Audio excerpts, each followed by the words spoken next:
बिस्मिल्लाहिर्रहमानिर्रहीम अस्सलाम वालेकुम। अच्छा, पहले एक वीडियो में जो हमारी पहली वीडियो थी वो थी स्ट्रक्चर ऑफ एजुकेशन डिपार्टमेंट, और आज की हमारी जो दूसरी वीडियो है वो टाइप्स ऑफ लीव्स के ऊपर है कि छुट्टियों की कितनी इकसाम है। इसमें हम ये डिस्कस करेंगे कि कौन सी छुट्टी कितने दिन की होती है, कौन ले सकता है, कौन दे सकता है, सैंक्शन अथॉरिटी कौन होती है, कितनी छुट्टियां मिल सकती हैं, मिनिमम मैक्सिमम, और उसके साथ उसकी कंडीशन क्या होती है छुट्टी लेने की, किसको छुट्टी नहीं मिल सकती। ये सारी चीज़ें जो है वो आज हम डिस्कस करेंगे। और इसके साथ साथ जो है मैं आपको बताता चलूँ कि हमारी जो पिछली वीडियो थी उसमें मैंने अपॉइंटिंग अथॉरिटीज़ के बारे में बता दिया था कि अपॉइंटिंग अथॉरिटी हमारी कौन सी होती है। तो आज जिस तरह हमारा आगे स्टेप बाय स्टेप चलता जाएगा तो आपको पिछली चीज़ों की ज़रूरत पड़ती रहेगी। तो चलते हैं बिना देर किए टाइप्स ऑफ लीव्स की तरफ। यहाँ पे मैंने कुछ कॉलम हाइड किए हैं, वो आपको आगे जाके मैं शो करूँगा जैसे जैसे हमारी डिस्कशन होगी। सबसे पहले मैंने 11 टाइप की यहाँ पे लीव्स लिखी हैं, जिसमें सबसे पहले कैजुअल लीव है। आप अगर एक पूरी वीडियो देखें, इसको स्किप ना करें, तो फिर ही आपको समझ आएगी। कैजुअल लीव आपकी रुख्सते इत्तफाकिया, ठीक है, इसे कहते हैं रुख्सते इत्तफाकिया, कि इत्तफाकन आपने छुट्टी करनी है। तो और उसके बाद आपकी अर्न लीव, इसके कहते हैं रुख्सते इस्तेहकाकिया, ठीक है, कि ये आपका इस्तेहकाक है, हक है, ठीक है। ये कितनी होती हैं इसके ऊपर आगे जाके बात करते हैं, पहले इसके मैं टाइप्स आपको बता दूं। इसके बाद है जी मेडिकल लीव। मेडिकल लीव आप नाम से शो हो रहा है कि मेडिकल लीव, जब किसी का कोई एक्सीडेंट वगैरह होता है या कोई बीमार होता है तो उसने रेस्ट करना है, वो जॉब पे नहीं आ सकता, तो वो मेडिकल लीव लेते हैं। उसके बाद आगे है क्या कहते हैं हमारी पैटर्निटी लीव। पैटर्निटी लीव जो होती है एक मेल ले सकता है। मेल इसलिए ले सकता है पैटर्निटी लीव, जब किसी मेल के घर बच्चा पैदा होता है, बेटा या बेटी पैदा होती है, तो वो उस मौका पर 7 छुट्टियां ले सकता है। ये मैं आगे जाके बताता हूँ, ठीक है। पैटर्निटी लीव मेल ले सकता है। उसके बाद है मैटरनिटी लीव। मैटरनिटी लीव जो है वो फीमेल ले सकती है जब बच्चे की पैदाइश हो।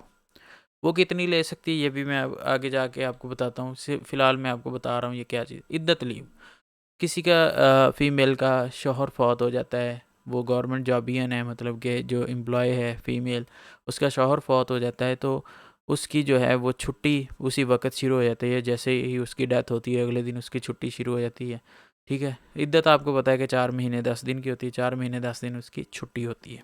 इसकी कंडीशंस भी मैं आगे आपको बताता हूँ। इसके बाद है जी एक्स पाकिस्तान लीव।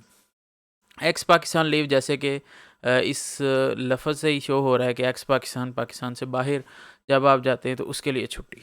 उसके बाद हज लीव, हज के लिए, उम्रा लीव, उम्रे के लिए, स्टडी लीव, स्टडी करने के लिए, एक्स्ट्रा ऑर्डनरी लीव, ये क्या है ये भी मैं आपको नेक्स्ट डिस्कस करता हूँ। तो चलते हैं, मैं ज़रा कॉलम हाइड कर लेता हूँ, यहाँ पे अनहाइड कर लेता हूँ। अब चलते हैं कैजुअल लीव पे। कैजुअल लीव है जी 2 लीव्स पर मंथ।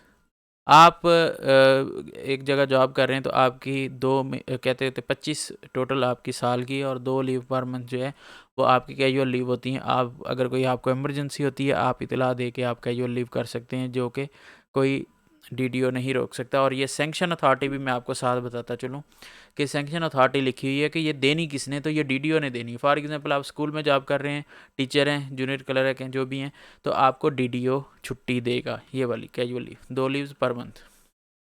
ज़रूरी नहीं कि 2 लीव्स पर मंथ है तो 2 में 2 ही करनी है, कोई भी नहीं करेंगे तो अगले महीने अगर आपको ज़्यादा इमरजेंसी है, कोई बीमारी आ जाती है, तो 3 भी ले सकते हैं, 4 भी ले सकते हैं, इसमें कोई मसला नहीं है। जो डीडीओ है वो कैजुअल लीव 7 कैजुअल लीव तक जो है वो दे सकता है। डीडीओ के पास ये अथॉरिटी है कि वो 7 कैजुअल लीव तक दे सकता है आपको, ठीक है। इसमें घबराने वाली कोई बात नहीं है। आगे चलते हैं जी अर्न लीव। अर्न लीव आपकी सर्विस के साथ काउंट होती है। इसको थोड़ा सा समझना है आपने। इससे ये अगर आपने अर्न लीव समझ ली तो समझ लें कि बाकी सारी आपने समझ ली। अब यहाँ पे मैंने आगे कंडीशन में लिखा हुआ है, इनको मैं कंडीशन को ज़रा मैं बोल्ड कर दूँ, ये हमारा जो मेन है। अच्छा, 4 छुट्टियाँ हर बंदे की, जो नॉन टीचिंग स्टाफ है, हम जूनियर क्लर्क हो गए, क्लास 4 जितने भी मुलाजमीन हैं, और रेगुलर हेड टीचर जो है, रेगुलर हेड टीचर या प्रिंसिपल या हेड मास्टर या सीनियर हेड मास्टर या हेड मिस्ट्रेस जो रेगुलर हैं, इनकी 4 छुट्टियां, क्योंकि ये नॉन टीचिंग स्टाफ है या दूसरे अल्फाज में नॉन वेकेशन स्टाफ है। एक वेकेशन स्टाफ होता है, एक नॉन वेकेशन स्टाफ होता है। नॉन वेकेशन स्टाफ वो होता है जिसको गर्मियों की छुट्टियां नहीं होती। आप इस बात को समझ लीजिए, गर्मियों की छुट्टियां नहीं होती, वो है नॉन वेकेशन स्टाफ या नॉन टीचिंग स्टाफ। अच्छा, अब नॉन वेकेशन स्टाफ हम हैं, हमारी गर्मियों की कोई छुट्टी नहीं है, हमारी सर्दियों की कोई छुट्टी नहीं है, हमारी सिर्फ वो छुट्टियां हैं जो सरकारी हमारी छुट्टियां होती हैं, कौमी छुट्टियां होती हैं। 23 मार्च की हो गई, 1 मई की हो गई, उसके बाद ये ईद की छुट्टियां हो गई, ठीक है, ये वाली छुट्टियां। लेकिन अब जो वेकेशन स्टाफ है टीचिंग, उसको गर्मियों की छुट्टियां होती हैं, ठीक है। अब एजुकेशन डिपार्टमेंट के अलावा मैं अगर आपको बताऊं, बाकी जितने भी डिपार्टमेंट में उसमें गर्मियों की छुट्टियां नहीं होती, लिहाजा उनके जितने भी मुलाजमीन होते हैं, चाहे स्केल 1 के, स्केल 17 के, 18 के, उन सब की अर्न लीव 4 होती हैं पर मंथ। हमारा जो डिपार्टमेंट है एजुकेशन, क्योंकि इसमें जो टीचर्स हैं उनको गर्मियों की छुट्टियां मिल जाती हैं 2-3 माह की, इसलिए उनको पर मंथ 2 छुट्टियां अर्न लीव की उनके अकाउंट में जमा होती हैं। ये ले कैसे सकते हैं, ये अपॉइंटिंग अथॉरिटी देती है। अपॉइंटिंग अथॉरिटी मैंने पिछली वीडियोज़ में बताया कि अपॉइंटिंग अथॉरिटी क्या है। अपॉइंटिंग अथॉरिटी जिसने आपके ऑर्डर्स किए हैं, जिसने आपको अपॉइंट किया है। मैंने पिछली वीडियो में सारा कुछ बताया था कि EST, PST, जूनियर क्लर्क की अपॉइंटिंग अथॉरिटी कौन कौन है। अच्छा, तो ये चार हमारी और नॉन टीचिंग स्टाफ की 2। अब ये सारी जमा होती रहती है हमारी सर्विस के साथ साथ। 1 महीने की 4 हमारी, अगर मैं बात करूं तो साल की कितनी हो गई, मैं यहाँ पे आपको कर देता हूँ 12 ज़रब 4, 48 छुट्टियाँ। ये 48 छुट्टियाँ हमारी साल की हो गई, ठीक है। अगर हम 10 साल सर्विस करते हैं, हमारी 480 छुट्टियाँ हो जाएंगी। अब ये कैसे ले सकते हैं, अर्न लीव कैसे ले सकते हैं, कब ले सकते हैं। अब ये जो लीव है ना, फॉर एग्जांपल मैं अपॉइंट हुआ हूँ 11/6/2019 को। अब मेरी अब तक छुट्टी जो है, छुट्टी निकालने का मैं आपको तरीका बताता हूँ, क्योंकि छुट्टी के ऊपर बात हो रही है तो लाजमी ये चीज़ हमें आनी चाहिए। ये मैंने एज कैलकुलेटर निकाला है। डेट ऑफ बर्थ की जगह मैं अपनी डेट ऑफ ज्वाइनिंग डाल दूंगा। एक बात आपने याद रखनी है, आपने रेगुलर डेट से, जब से टीचर या हम कोई भी किसी की भी आपने पीरियड निकालना है, रेगुलर डेट से आपने शुरू करना है। डेट ऑफ बर्थ में रेगुलर डेट, हमारी रेगुलर डेट ज्वाइनिंग डेट ही होती है। तो मैं यहाँ पे जो है ना 2019 कर देता हूँ, सॉरी, ये हो गया जी 2019। और अब मैंने तब तक की छुट्टी निकालनी, फॉर एग्जांपल मैंने कल से छुट्टी लेनी है 1 मई से, तो मैं अपनी छुट्टियां निकाल लूँगा आज तक की डेट की, ठीक है ना, कि आज तक मैंने सर्विस की है, लिहाजा मुझे आज तक की छुट्टी मैं काउंट कर लेता हूँ। काउंट कैसे करूँगा, मैं इसको कैलकुलेट कर लेता हूँ कि मेरी कितने दिन निकलते हैं या कितने महीने निकलते हैं, तो फिर हम उसको मल्टीप्लाई कर लेंगे। फ़िलहाल इसको यहीं छोड़ते हैं, ये रिज़ल्ट आ जाए इसका। अच्छा, ये अर्न लीव जब हमारी काउंट हो जाएगी कितनी है, तो हम फॉर एग्जांपल हम किस मद में ले सकते हैं earn leave. Earn leave normally आप ले सकते हैं, आपके घर कोई इमरजेंसी, आपने मकान वगैरह बनाने, आपको छुट्टियां चाहिए 2 महीने की, 3 महीने की। अब ज़्यादा से ज़्यादा मैं इधर लिखता जाता हूँ, ज़्यादा से ज़्यादा जो अर्न लीव होती है वो आप 6 माह की ले सकते हैं, 180 छुट्टियाँ। 6 माह 180 दिन बनते हैं, ठीक है ना, 30 ज़रब 6 180 विद पे के साथ आप 180 ज़्यादा से ज़्यादा ले सकते हैं एक टाइम में। अगर आपके अकाउंट में छुट्टियां हैं, आप दोबारा फिर सर्विस ज्वाइन करें, 5 दिन ड्यूटी करें, फिर आप 180 ले सकते हैं। अगर आपके अकाउंट में छुट्टियां हैं, ये इकट्ठी हुई पड़ी हैं, जैसे मैंने कहा 160 और 180 और 180, ठीक है ना, 360 छुट्टियां अगर हैं आपके अकाउंट में, तो आप 2 दफ़ा ले सकते हैं 6-6 माह की, ठीक है ना। दरमियान में आपको ये सर्विस लाजमी ज्वाइन करनी होगी, दोबारा ड्यूटी लाजमी ज्वाइन करनी होगी। अच्छा, अब यहाँ पे मैंने ये निकाली थी एज, अब मेरे कितने निकले जी, 3 साल 10 माह 19 दिन। अब हम कैसे काउंट करेंगे, 1 साल की कितनी थी 48, मैं कैलकुलेटर ओपन कर लेता हूँ। 1 साल की थी 48 छुट्टियाँ और 1 माह की कितनी थी 4। 3 सालों की हम 48 ज़रब 3 कर लेते हैं, 144 छुट्टियाँ ये हो गई, और 10 महीने की 40 ये हो गई, 10 ज़रब 4 यानी कि 40 ये हो गई, जमा 4, 148 छुट्टियाँ हो गई। अब ये जो 19 दिन है, अगर तो ये दिन 15 से ज़्यादा हैं, 15 दिन हो रहे हैं, तो इसका मतलब 2 छुट्टियाँ हमारी अकाउंट में बन रही हैं। तो अगर हमारे 15 दिन से ऊपर हो रहे हैं तो हम 3 भी काउंट कर सकते हैं, लेकिन हम इसको 2 ही काउंट कर लेते हैं, ठीक है, जमा 2। 150 छुट्टियाँ इस टाइम मेरे पास हैं। मैं इसको अब कैसे ले सकता हूँ? अब देखें, अब मैं आ जाता हूँ मेडिकल लीव पे। मुझे मुझे कोई मतलब कि कोई बीमारी आ गई है, मैंने छुट्टी लेनी है मेडिकल लीव के ऊपर, तो मैं सिंपली जो है वो डॉक्टर के पास जाऊँगा। पहले तो मैं इसका प्रोसीजर सुन लें मेडिकल लीव का। अर्न लीव का भी मैं आपको बता देता हूँ। पहले मेडिकल की तरफ चलते हैं, फिर आपको पता चल जाएगा। मेडिकल लीव लेने के लिए आपने एप्लीकेशन लिखनी है, हेड से फॉरवर्ड करवानी है। आपको जो है ना वो आपके अपॉइंटिंग अथॉरिटी या हेड खुद ही आपका एक मेडिकल डॉक्यूमेंट जारी करेगा DHQ के नाम।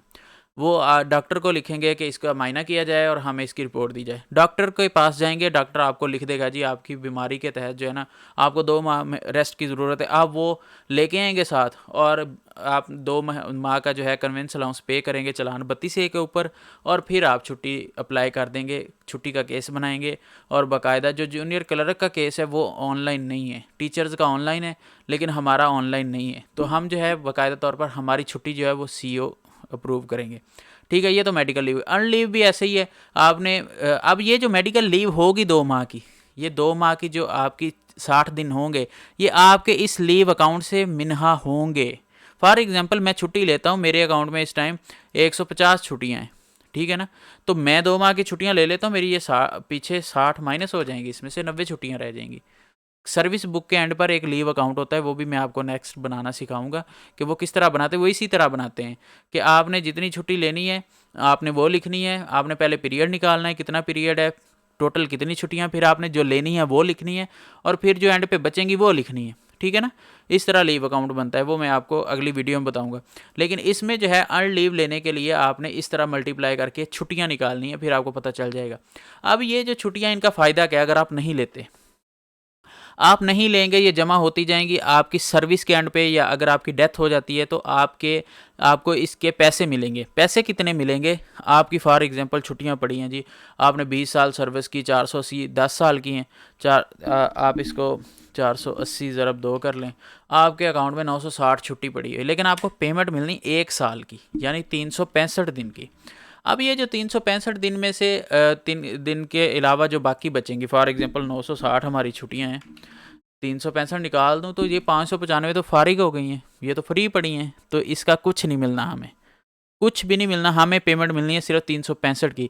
जब हम रिटायर्ड होंगे या हमारी डेथ हो जाएगी, तो हमारी जो लास्ट बेसिक पे होगी उसको 12 से ज़रब देंगे, अगर हमारी 365 छुट्टियाँ हैं। अगर 365 से कम है, फॉर एग्जांपल हमने ले ली मेडिकल लीव ले ली, या कोई और हमारे अकाउंट में, या टीचर के अकाउंट में, टीचर्स की इतनी छुट्टियाँ नहीं होती, क्योंकि उनकी महीने की 2 होती हैं, उनकी नहीं बनती। उनकी 10 साल में जाके जो है ना वो सारी क्या कहते हैं उसे, क्योंकि महीने की 2 होती हैं, साल की उनकी 12 होती है, 10 साल में 120 बनती हैं, तो उनकी कम ही होती हैं 365 से। ठीक है ना।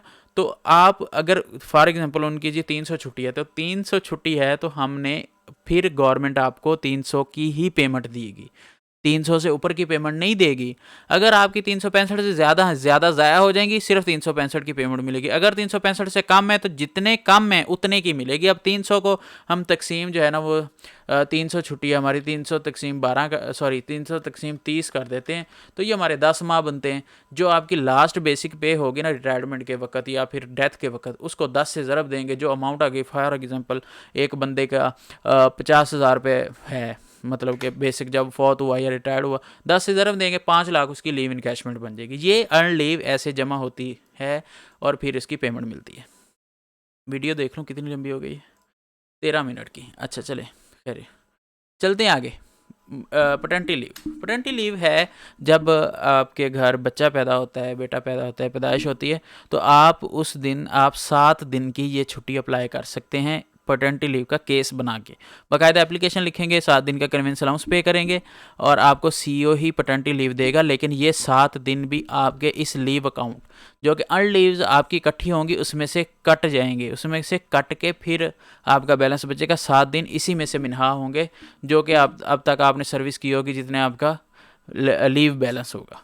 ठीक है। मटर्निटी लीव, अब ये थोड़ी सी सुन लें, ये बहुत कॉमन है, क्योंकि जो फीमेल स्कूल्स हैं, गर्ल्स स्कूल हैं, उसमें फ़ीमेल टीचर्स होती हैं, तो जो क्लर्क हजरात हैं, मेरे भाई जो नए अपॉइंट हुए, उनको पता नहीं होता। मटर्निटी लीव जो है वो 90 डेज़ की होती है। जब बच्चे की पैदाइश करीब आती है तो उस टीचर को जो है ना मटर्निटी लीव मिलती है। अब बाकी जितनी भी लीव्स मैंने आपको बताई हैं, मेडिकल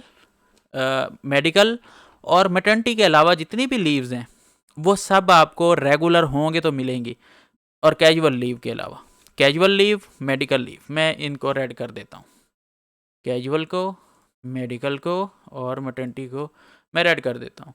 ये 3 लीव्स जो है ना वो आपको अगर आप कॉन्ट्रैक्ट पे हैं तब भी मिल जाएंगी। फॉर एग्जांपल मेडिकल का इशू हर बंदे को हो सकता है, कॉन्ट्रैक्ट वाले को, लेकिन कॉन्ट्रैक्ट वाले को मेडिकल लीव मिलेगी विदाउट पे। आपको पैसे पे करने पड़ेंगे, पूरी तनख्वाह आपको देनी पड़ेगी जितने दिन की लेनी है। मैटरनिटी लीव ऐसी है कि आपको जो है वो 2 दफ़ा मिल सकती है। कॉन्ट्रैक्ट बेस पे अगर आप काम कर रहे हैं तो 2 दफ़ा आपको मिल सकती है, जो कि आपके लीव अकाउंट से भी माइनस नहीं होगी। और रेगुलर अगर आप हो गए हैं तो आपको टोटल मिला के 3 दफ़ा मिल सकती है, लेकिन वो आपके लीव अकाउंट से माइनस नहीं होगी। आप टीचर्स का लीव अकाउंट, अब 90 छुट्टियां जो है वो साल की 12 हैं, तो आप खुद अंदाज़ा लगाएं कि तकरीबन 8 साल में जो है ना वो 90 छुट्टियां बनती हैं, 8 साल सर्विस होगी। लेकिन एक टीचर को भर्ती हुए 2 साल हुए हैं, उसकी मतलब कि बच्चे की पैदाइश होने वाली है, तो वो छुट्टी लेगी तो वो लीव अकाउंट से माइनस नहीं होगी। ये मैटरनिटी लीव का अलग कानून है।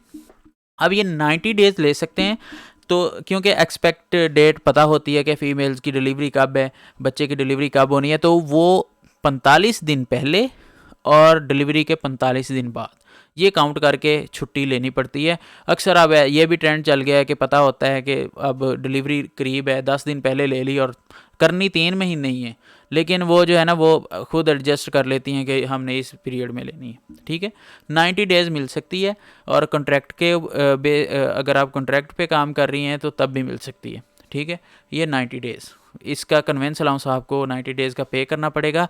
अगर कॉन्ट्रैक्ट पे हैं तो आपको पूरी तनख्वाह पे करनी पड़ेगी, विदाउट पे मिलेगी, ये बात याद रखें। मैटरनिटी लीव विदाउट पे मिलेगी अगर आप कॉन्ट्रैक्ट पे हैं। अगर आप रेगुलर हैं तो फिर आपको विद पे मिलेगी, लेकिन अकाउंट से माइनस नहीं होगी। बाकी जितनी भी छुट्टियां हैं उसमें आपको विद पे मिलेगी अगर आप रेगुलर हैं और अकाउंट में छुट्टियां हैं। उसके बाद इद्दत लीव मैंने आपको बताया था कि ये भी एक ऐसी लीव है जो कॉन्ट्रैक्ट पे भी हो सकती है, क्योंकि डेथ किसी भी टाइम हो सकती है। किसी के शोहर की अगर डेथ हो गई है तो उसकी लीव उसी दिन शुरू हो जाती है, जिस दिन वो फौत होता है उससे अगले दिन से शुरू हो जाती है। उसको बस अपना केस सबमिट करना है, उसको स्कूल भी नहीं जाना, क्योंकि इद्दत में नहीं जाना बाहर, ये तो हमारा शरई मसला है। ठीक है ना, तो इसीलिए 4 महीने 10 दिन ये छुट्टी भी मिनहा नहीं होती इस अकाउंट से। जो हमारा अर्न लीव वाला अकाउंट है ना, छुट्टियों वाला, जो महीने के 4 और 2 हमारी बैलेंस बन रहा होता है, उसमें से ये 4 महीने 10 दिन भी नहीं कटेंगे। एक्स पाकिस्तान लीव, आपने बाहर जाना है कोई टूर के लिए, विज़िट के लिए, 10 दिन के लिए, 20 दिन के लिए, महीने के लिए, तो आप एक्स पाकिस्तान लीव ले सकते हैं अगर आप रेगुलर हैं। ठीक है, आपका केस जानवन है, ठीक है, किसी बीमारी के इलाज के लिए जाना है तो आप एक्स पाकिस्तान लीव ले सकते हैं। ठीक है, एज़ पर रूल्स जितनी भी हुई, मतलब कि आपको जितनी चाहिए। उसके बाद हज लीव है। एक्स पाकिस्तान लीव भी आपके अकाउंट में लीव बैलेंस होगा तो मिलेगी, और रेगुलर होंगे तो मिलेंगी, और ये इसके लिए जो है ना शर्त है। उसके बाद हज लीव आपको 40 दिन की मिलती है बस। ठीक है ना, क्योंकि 40 दिन का वहाँ पे होता है सरकारी हज के ऊपर अगर हम जाते हैं तो 40 दिन होते हैं, 40 दिन की गवर्नमेंट छुट्टी देती है। ये जो 40 दिन है ये भी इस अकाउंट से मिनहा नहीं होते। ठीक है ना, इस अकाउंट से मिना नहीं होते।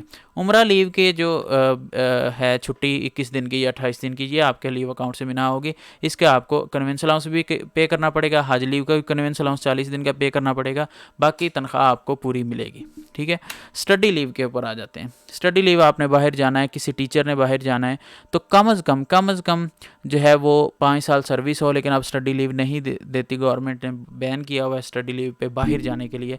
स्टडी लीव होती बाहर जाने के लिए, तो इस हवाले से जो है फ़िलहाल किसी किस्म की स्टडी लीव सेंक्शन नहीं हो रही। ठीक है, उसके बाद एक्स्ट्रा ऑर्डिनरी लीव है। एक्स्ट्रा ऑर्डिनरी लीव क्या है? एक्स पाकिस्तान लीव, ये भी बाहर जाने के लिए छुट्टी है, या आपको मुल्क के अंदर ही कोई काम है, छुट्टी लेनी है किसी हवाले से। अब देखें, एक्स पाकिस्तान लीव के लिए भी रेगुलर होना ज़रूरी है, स्टडी लीव के लिए भी रेगुलर होना ज़रूरी है। लेकिन अब अगर आपने बाहर भी जाना है लेकिन आप रेगुलर भी नहीं हैं, तो फिर इसका क्या हल है? फिर अथॉरिटी जो है ना वो क्या करती है, इसका हल निकालती है कि आपको एक्स्ट्रा ऑर्डिनरी लीव दे देती है। एक्स्ट्रा ऑर्डिनरी लीव के लिए आपकी सर्विस जो है वो कोई स्पेसिफिक नहीं है कि 5 साल होनी चाहिए, 2 साल होनी चाहिए। उसके लिए जो है ना वो जैसे as per rule, current rule चल रहा होगा उसके ऊपर जो है ना वो मिल जाती है। फॉर एग्जांपल मैं कॉन्ट्रैक्ट पे था 2019 में, और क्योंकि रूल 17A वाले डेट ऑफ ज्वाइनिंग से रेगुलर हो जाते हैं, लेकिन तब हमें रेगुलर नहीं किया गया था। मैंने उम्रे के लिए जाना था, मैंने छुट्टी के लिए अप्लाई किया, मैंने वीज़ा लगवा लिया, टिकट आ गई, सारा कुछ किया। मुझे पता चला जी आपको छुट्टी नहीं मिलेगी, आप कॉन्ट्रैक्ट पे हैं। तो ये बस अल्लाह ताला का करम था। सीईओ साहब थे शौकत अली शेरवानी, तो उन्होंने एक दो दिन पहले मेरी छुट्टी सेंक्शन की जिस दिन मेरी टिकट थी। तो मुझे ये नहीं उम्रा लीव नहीं दी गई, ना ही एक्सपेक्शन लीव दी गई, मुझे एक्स्ट्रा ऑर्डनरी लीव दी गई, क्योंकि मैं कॉन्ट्रैक्ट पे था और मैंने पूरे के पूरे पैसे भी पे किए थे। मुझे विद पे नहीं मिली थी मुझे उतने दिनों की। मैंने 21 दिन की ली थी, 21 दिन की मैंने तनख्वाह पे की गवर्नमेंट के खाते में, फिर मुझे छुट्टी मिली। तो ये थी लीव्स। बहुत मुख्तसर सा मैंने समझाया है, एक एक लीव पे बहुत देर बात हो सकती है, लेकिन आप स्लो स्लो सीखते जाएंगे। जिस जिस लीव से आपका वास्ता पड़ेगा वो एक अलग चीज़ है कि इसमें डॉक्यूमेंट्स कौन से लगने हैं, किस तरह अप्लाई करना है, वो HRMS पे ऑनलाइन वाला सिस्टम है। वो इंशाल्लाह अगली जो वीडियोज़ आएंगी उसमें वीडियो काफ़ी लंबी होगी। ओके, अल्लाह हाफिज़।